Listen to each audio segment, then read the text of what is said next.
ತುಮಕೂರು ನಗರದ ಯಲ್ಲಾಪುರ ಹಾಗೂ ಅಂತರಸನಹಳ್ಳಿ ಬೈಪಾಸ್ ಬಳಿ ಸಂಚಾರ ದಟ್ಟಣೆಯಿಂದ ಸಾರ್ವಜನಿಕರು ಪರದಾಡಿದ್ದಾರೆ. ರಸ್ತೆ ಅವ್ಯವಸ್ಥೆ ಹಾಗೂ ವಾಹನ ದಟ್ಟಣೆಯಿಂದ ಪ್ರತಿನಿತ್ಯ ಸಾರ್ವಜನಿಕರು ಹಾಗೂ ವಾಹನ ಸವಾರರು ಪರದಾಡುವಂತಾಗಿದೆ. ವಿಶೇಷವಾಗಿ ಆಟೋ ಚಾಲಕರು 1 ರಿಂದ 2 ಗಂಟೆಗಳ ಕಾಲ ಟ್ರಾಫಿಕ್ನಲ್ಲಿ ಸಿಲುಕೋ ಪರಿಸ್ಥಿತಿ ನಿರ್ಮಾಣ ಆಗಿದೆ ಅಂತ ಆರೋಪಿಸಿದ್ದಾರೆ. ಇನ್ನು ತುರ್ತು ಸಂದರ್ಭಗಳಲ್ಲಿ ಸಂಚರಿಸೋ ಆಂಬ್ಯುಲೆನ್ಸ್ಗಳಿಗೂ ದಾರಿ ಸಿಗದೆ ಸಮಸ್ಯೆ ಆಗ್ತಾ ಇದೆ. ಇದರಿಂದ ಆಂಬ್ಯುಲೆನ್ಸ್ನಲ್ಲಿರೋ ರೋಗಿಗಳಿಗೂ ತೀವ್ರ ತೊಂದರೆಯಾಗುವ ಆತಂಕ ಎದುರಾಗಿದೆ. ರಸ್ತೆಯನ್ನ ತಕ್ಷಣ ದುರಸ್ತಿ ಮಾಡಬೇಕು. ಸಂಚಾರ ದಟ್ಟಣೆಯನ್ನ ನಿಯಂತ್ರಿಸಲು ಸಂಬಂಧಪಟ್ಟ ಪೊಲೀಸ್ ಇಲಾಖೆ ಅಧಿಕಾರಿಗಳನ್ನ ಸ್ಥಳದಲ್ಲಿ ನಿಯೋಜಿಸಿ ಸುಗಮ ಸಂಚಾರಕ್ಕೆ ಕ್ರಮ ಕೈಗೊಳ್ಳಬೇಕು ಅಂತ ಸಾರ್ವಜನಿಕರು ಆಗ್ರಹಿಸಿದ್ದಾರೆ. ಈ ಸಮಸ್ಯೆ ಬಗ್ಗೆ ಜಿಲ್ಲಾಡಳಿತ ಹಾಗೂ ಸಂಬಂಧಪಟ್ಟ ಅಧಿಕಾರಿಗಳು ತಕ್ಷಣ ಗಮನ ಹರಿಸಿ ಅಗತ್ಯ ಕ್ರಮ ಕೈಗೊಳ್ಳಬೇಕು ಅಂತ ಸಾರ್ವಜನಿಕರು ಮನವಿ ಮಾಡಿದ್ದಾರೆ. ಜನರ ಪ್ರಶ್ನೆ ಒಂದೇ, ಪ್ರತಿದಿನ ಗಂಟೆಗಟ್ಟಲೆ ಟ್ರಾಫಿಕ್ನಲ್ಲಿ ಸಿಲುಕಬೇಕಾ? ತುರ್ತು ವಾಹನಗಳಿಗೂ ದಾರಿ ಸಿಗದ ಸ್ಥಿತಿ ಯಾವಾಗ ಬದಲಾಗುತ್ತೆ ಅಂತ. ಎಷ್ಟು ಅವರಿಂದ ಸರಿ ಸಮಸ್ಯೆ ಆಗಿರೋದು ಟ್ರಾಫಿಕ್ ಜಾಮ್? 4 ಅವರಿಂದ ನಾನು ಅಪ್ಲೈ ಮಾಡ್ತಾ ಇದ್ದೀನಿ. ಯಾರು ಇಲಾಖೆ ಅಧಿಕಾರಿಗಳು ಬಂದು ಸಪೋರ್ಟ್ ಮಾಡಿದ್ದಾರೆ? ಯಾರೋ ಪ್ರೀತಿ ಬಂದಿದ್ದಾರೆ. ಅವರು ಒಂದು 10 ನಿಮಿಷ ಹೇಳ್ತಾರೆ. ಪಾಪ ಅವ್ರು ಒಬ್ಬರು ಏನು ಮಾಡೋಕ್ಕಾಗುತ್ತೆ? ನಿಂತ್ಕೊಳಕ್ಕೆ ಜನಗಳು ತಾಳ್ಮೆ ಇಲ್ಲ. ಹೊಂಟೋಗ್ಬಿಡ್ತಾರೆ. ಅವ್ರ ಪಾಡಿಗೆ ಅವ್ರು ಮುಗಿತು ಹೊಂಟೋಗ್ಬಿಡ್ತಾರೆ ಅವ್ರ ಪಾಡಿಗೆ. ಇಲ್ಲಿ ಪಾಪ ಅಲ್ಲಿ ಗುಂಡಿ ಮುಚ್ಚಿಲ್ಲ ಸರ್. ಅಲ್ಲಿ ಚೆನ್ನಾಗಿರೋ ರೋಡ್ ಕಿತ್ತಾಕ್ತಾ ಇದ್ದಾರೆ, ಸಿಸಿ ರೋಡ್ ಮಾಡ್ತಾ ಇದ್ದಾರೆ. ಅದನ್ನೇ ಒಂದು ಸ್ವಲ್ಪ ದೂರ ಮಾಡಿಬಿಟ್ರೆ ಬೇಗ ಗಾಡಿ ಪಾಸ್ ಆಗ್ತವೆ. ಅಲ್ಲೇ ಇತ್ತು ಮೊನ್ನೆ ಗಾಡಿ ಬಿದ್ಬಿಟ್ಟು ಲೇಡೀಸ್ ದವಾಕೊಂಡ್ಬಿಟ್ಟು ಯಾರು ಹೇಳ್ತಾರೆ? ಯಾರು ನೋಡ್ಕೊಳ್ಳಲ್ಲ, ಮೇಲೆ ಬಂದಿರ್ತಾರೆ. ಅಷ್ಟಕ್ಕೆ ಏನು ಮಾಡೋಕ್ಕಾಗಲ್ಲ ಸರ್. ಯಾರು ಎಲ್ಲಂದ್ರೆ ಇಲ್ಲ ನೋಡಿ ಎಷ್ಟು ಜಾಮ್ ಆಗಿದೆ ನೋಡಿ. ಆ ಕಡೆ ಜಾಮ್ ಆಗಿದೆ. ಇಲ್ಲಿ ನಾವು ಸಮಸ್ಯೆ ಇಲ್ಲ, ನಾವೇ ನಿಂತ್ಕೊಂಡು ಮಾಡ್ಬೇಕು ಸರ್. ಜನಗಳ ಸಮಸ್ಯೆ ನಾವೇ ನಿಂತ್ಕೊಂಡು ಮಾಡಬೇಕು. ಯಾರು ನಿಂತ್ಕೊಂಡು ಮಾಡ್ತಾರೆ ಹೇಳಿ? ಯಾರು ಬರಲ್ಲ, ನಾವೇ ಮಾಡಬೇಕು. ಈಗ ಆಂಬುಲೆನ್ಸ್ 4 ಬಂದು ಒಂದೇ ಸಲ 4 ಕ್ಲಿಯರ್ ಮಾಡಿ ಕಳಿಸಿದ್ದೀವಿ. ಯಾರು ಅಂದ್ರೆ ಇಲ್ಲಿ ಯಾರು ಬಂದಿಲ್ಲ. ಡಿಪಾರ್ಟ್ಮೆಂಟ್ ಯಾರು ಇಲ್ಲ, ಇಲ್ಲಿ ನಾವೇ ಇರೋದು. ಡಿಪಾರ್ಟ್ಮೆಂಟ್ ಯಾರು ದಿನ ಇದೇ ಥರ ಸಮಸ್ಯೆ ಆಗ್ತಾ ಸರ್? ದಿನ ಮಳೆ ಬಂದರೆ 2 ಮಳೆ ಬಂದರೆ ಇದೇ ಸಮಸ್ಯೆ. ಇದು ಹೇಳಿ ಸಾಕಾಗ್ಬಿಟ್ಟಿದೆ. ಅಲ್ಲಿ ಸಿಸಿ ರೋಡ್ ಮಾಡ್ತಾರಲ್ಲ ಸರ್, ಅಲ್ಲಿ ಭದ್ರಮಾ ಸರ್ಕಾರ ಸಿಸಿ ರೋಡ್ ಮಾಡ್ತಾರಲ್ಲ, ಅದನ್ನೇ ಒಂದು ಗಾಡಿ ತಂದು ಯಾಕೆ ಹಾಕ್ಬಿಟ್ರೆ ಬೇಡ ಅಂತ. ಒಂದೇ ರೋಡ್ ಸರ್, ಆ ಕಡೆ ಒಂದು ಈ ಕಡೆ ನೋಡು. ಗುಂಡೆಲ್ಲ ಮುಚ್ಕೊಳ್ಳುತ್ತೆ, ಗಾಡಿ ಆರಾಮಾಗಿ ಹೋಗ್ತದೆ, ಏನಿಲ್ಲ. ನೀರು ನಿಂತ್ಕೊಳ್ಳುತ್ತೆ. ನೀರು ನಿಂತ್ಕೊಂಡ್ರೆ ಜನರು ಬಂತಾರೆ. ನೀರು ಜಾಸ್ತಿ ಕಂಡಾಗ ಏನಾಗುತ್ತೆ? ಭಯ ಆಗುತ್ತೆ. ನೀರಿದೆ, ಗುಂಡಿದೆಯಾ, ಏನಿದೆ ಗೊತ್ತಿಲ್ಲ ಅವ್ರಿಗೆ. ಹೋಗ್ಬಿಡ್ತಾರೆ ಸಡನ್ ಆಗಿ.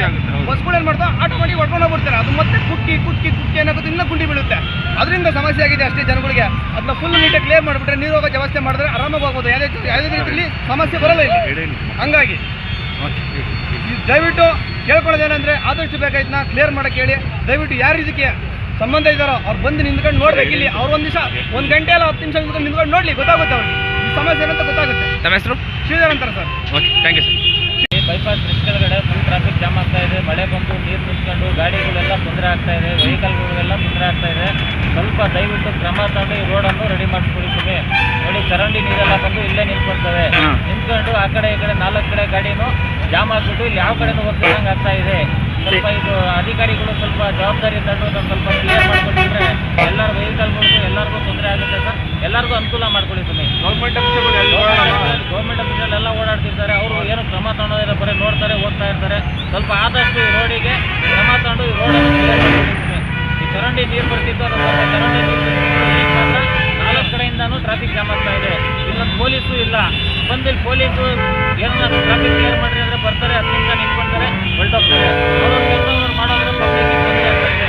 ಈ ತೊಂದರೆಯನ್ನು ಸ್ವಲ್ಪ ದಯವಿಟ್ಟು ಕ್ಲಿಯರ್ ಮಾಡ್ತೀವಿ ಸರ್. ಸರ್, ಇಲ್ಲಿ ರೋಡು ಕಿತ್ತೋಗಿತ್ತು ಅಂತ ಸಿಸಿ ರೋಡ್ ಮಾಡಿದ್ರು.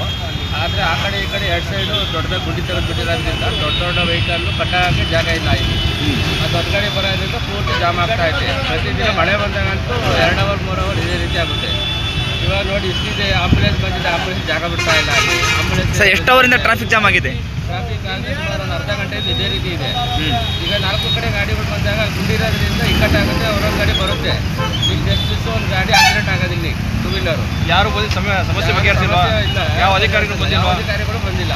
ಪೊಲೀಸ್ ಇಲಾಖೆ SP ಸಾಹೇಬರು ಯಾರು ಬಂದಿಲ್ಲ. ಮತ್ತು ನಮ್ಮ ಉಪಮುಖ್ಯಮಂತ್ರಿಗಳು ಇಲ್ಲಿನ ಓಡಾಡ್ತಾರೆ ಪ್ರತಿದಿನ. ಅವರು ಜೀರೋ ಟ್ರಾಫಿಕ್ ಮಾಡ್ತಾರೆ, ಆರಾಮಾಗಿ ಹೊರಟಾಗ್ತಾರೆ ಅವರು.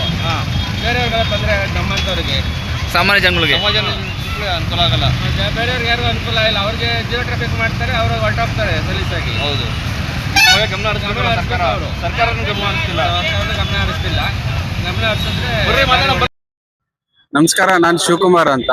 ಇಲ್ಲಿ ಅಂತರಸ್ನಲ್ಲಿ ಬೈಪಾಸ್ ಅಲ್ಲಿ ನಮ್ಮ ಮನೆ ಇರೋದು. ಡೈಲಿ ಬೈಪಾಸ್ ಅಲ್ಲಿ ಬರ್ಬೇಕಾದ್ರೆ ಅದು ರಸ್ತೆಯ ದುರಸ್ತಿ ಕಾರ್ಯಕ್ರಮ ರಸ್ತೆಯನ್ನು ದುರಸ್ತಿ ಇನ್ನೂ ಅವರು ಜಾರಿ ಮಾಡಿಲ್ಲ, ಸರಿ ಮಾಡಿಲ್ಲ. ಡೈಲಿ ಇಲ್ಲಿ ಓಡೋ ಅಂತ ಆಂಬ್ಯುಲೆನ್ಸ್ ಆಗ್ಲಿ, ಬಸ್ ಆಗ್ಲಿ, ಸ್ಕೂಲ್ ಬಸ್ ಆಗ್ಲಿ, ಸಾರ್ವಜನಿಕರಾಗ್ಲಿ ಎಲ್ಲರಿಗೂ ಅದು ತೊಂದರೆ ಆಗ್ತಾ ಇದೆ. ಲಾಸ್ಟ್ ಒಂದ್ ವಾರದಲ್ಲಿ 3 ಜನ ಸ್ಕಿಡ್ ಆಗಿ ಬಿದ್ರು. ಮತ್ತೆ ನೈಟ್ ಮಳೆ ಬಂದ್ರೆ ನೀರ್ ನಿಂತ್ಕೊಂಡ್ಬಿಡುತ್ತೆ. ನೀರ್ ನಿಂತಾಗ 2 ವೀಲರ್ ಆಗ್ಲಿ 4 ವೀಲರ್ ಆಗ್ಲಿ ಯಾರಿಗೂ ಓಡಾಡಕ್ ಆಗೋದಿಲ್ಲ. ಇದ್ರ ಬಗ್ಗೆ ಆಮೇಲೆ ಇಲ್ಲಿ VIP ಗಳು ವಾಹನ ಹೋಗ್ಬೇಕಾದ್ರೆ ಮಾತ್ರ ಫುಲ್ 0 ಟ್ರಾಫಿಕ್ ಮಾಡಿ ಹೋಗ್ಬಿಡ್ತಾರೆ ಅಂತ ಅಧಿಕಾರಿಗಳು ಇದು ಅಲ್ಲಿ ಓಡಾಡ್ಬೇಕಾದ್ರೆ ನೋಡ್ತಾರೆ, ಆದ್ರೆ ಇಲ್ಲಿರೋ ಸಮಸ್ಯೆನ ಬಗೆಹರಿಸ್ತಾ ಇಲ್ಲ. ಇದ್ರ ಬಗ್ಗೆ ನೀವು ಈ ಸಮಸ್ಯೆ ಅದು ಮಾಡಿ ಅವ್ರ 3-4 ತಿಂಗಳಾಗಿದೆ ಅದು ಮಾಡಿ ಅದನ್ನ ಅದೇ ಸೇಮ್ ಸಮಸ್ಯೆನ ಕ್ರಮ ಕೈಗೊಂಡಿಲ್ಲ. ಅದ್ರ ಬಗ್ಗೆ ಪೊಲೀಸ್ ಇಲಾಖೆಯವರು ಯಾರು ಬಂದಿಲ್ವಾ? ಯಾರು ಬಂದಿಲ್ಲ, ಯಾರು ಬರೋದು ಇಲ್ಲ. ಇಲ್ಲಿ ಅವರೇ ಯಾರಾದ್ರೂ ಇಲಾಖೆಯವರಾಗ್ಲಿ ಯಾರು ಬಂದಿಲ್ಲ, ಬಗೆಹರಿಸಲ್ವಾ? ಯಾರು ಬಂದಿಲ್ಲ. ಬಗೆಹರಿಸ್ತಿದ್ದಾರೆ. ಹೌದು, ಅಲ್ಲಿ ನಿಂತಿ ಒಬ್ರು ಸಾರ್ವಜನಿಕರೇ ನಿಂತಿ ಅದನ್ನೆಲ್ಲ ಅವಾಯ್ಡ್ ಮಾಡಿ ಅವರು ಇದ್ ಮಾಡ್ತಾರೆ, ಸಹಕರಿಸ್ತಾ ಇದ್ದಾರೆ. ಸರ್, ಬೈಪಾಸ್ ನಲ್ಲಿ ಏನು ಸಮಸ್ಯೆ ಅಂದ್ರೆ ಸಮಸ್ಯೆ ಬಗೆಹರಿದಂಗೆ ಇರೋದು ಅಷ್ಟೊಂದು ಸಮಸ್ಯೆಗಳಿದಾವೆ, ಯಾರು ಕೂಡ ಬಗೆಹರಿಸ್ತಾ ಇಲ್ಲ. ಈ ಏನಾಗಿದೆ ಅಂದ್ರೆ ಅಂತರಸ್ನಳ್ಳಿ ಮತ್ತೆ ಯಲ್ಲಾಪುರ ಏನಿದೆಯೋ ಬ್ರಿಡ್ಜ್ ಅಲ್ಲಿ ಎಷ್ಟು ತೊಂದರೆಗಳಾಗ್ತಿದೆ ಅಂದ್ರೆ ರೋಡ್ಗಳು ಅಂತೂ ಗುಂಡಿಗಳು ಬಿದ್ದಿದ್ದಾವೆ, ಆಂಬುಲೆನ್ಸ್ ಗಳಿಗೆ ತೊಂದರೆ, ಹೋಗಕ್ಕೆ ತೊಂದರೆ, ಸಾರ್ವಜನಿಕರಂತೂ ಎಷ್ಟು ತೊಂದರೆ ಆಗಿದಾವೆ ಅಂದ್ರೆ ಯಾರು ಕೂಡ ಸರಿ ಮಾಡ್ತಾ ಇಲ್ಲ.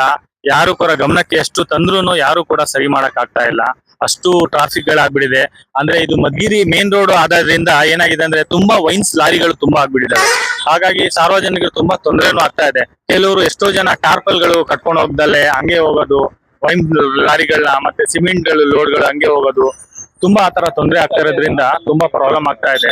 ಮತ್ತೆ ಆ ರೋಡ್ ಅಲ್ಲಿ ಇಷ್ಟು ಟ್ರಾಫಿಕ್ ಇದೆ ಅಂದ್ರೆ ಇದು ಒನ್ ವೇ ಆಗಿರೋದ್ರಿಂದ ಇದು ತುಂಬಾ ಪ್ರಾಬ್ಲಮ್ ಆಗ್ತಾ ಇದೆ. ಮಕ್ಕಳಿಗೂ ಸಹ ಸ್ಕೂಲ್ ಮಕ್ಕಳಿಗೆ ಈ ರೋಡಿಂದ ರೋಡಿಗೆ ದಾಟಕ್ಕೋಸ್ಕರ ಎಷ್ಟು ತೊಂದರೆ ಆಗ್ತಿದಾವಂತೆ ನಾವು ಡೈಲಿ ಗಮನಿಸ್ತಾ ಇರ್ತೀವಿ. ಯಾಕಂದ್ರೆ ಯಲ್ಲಾಪುರದಲ್ಲೇ ಇರೋದ್ರಿಂದ ಎಲ್ಲ ಡೈಲಿ ಗಮನಿಸ್ತಾ ಇರ್ತೀವಿ. ಹಾಗೆ ಮಕ್ಕಳಿಗೆ ತುಂಬಾ ತೊಂದರೆಗಳಾಗ್ತಾ ಇದೆ. ಸ್ಕೂಲಿಗೆ ಹೋಗಕ್ಕಾಗ್ಲಿ ಬರಕ್ಕಾಗ್ಲಿ ತುಂಬಾ ತೊಂದರೆಗಳಾಗ್ತಾ ಇದಾವೆ. ವೆಹಿಕಲ್ಸ್ ಗಳಿಗೆ ಎಷ್ಟೋ ಜನ ರೋಡಲ್ಲಿ ಬಂದು ಬೀಳ್ತಿದ್ದಾರೆ. ಗುಂಡಿಗಳು ಅಷ್ಟೊಂದು ತೊಂದರೆ ಇದಾವೆ. ಏನು ಸೌಲಭ್ಯಗಳಂತೂ ಯಲ್ಲಾಪುರದಲ್ಲಿ ಏನಕ್ಕೂ ಇಲ್ಲ ಸರ್, ಯಾರು ಗಮನಕ್ಕೆ ತರ್ತಾ ಇಲ್ಲ.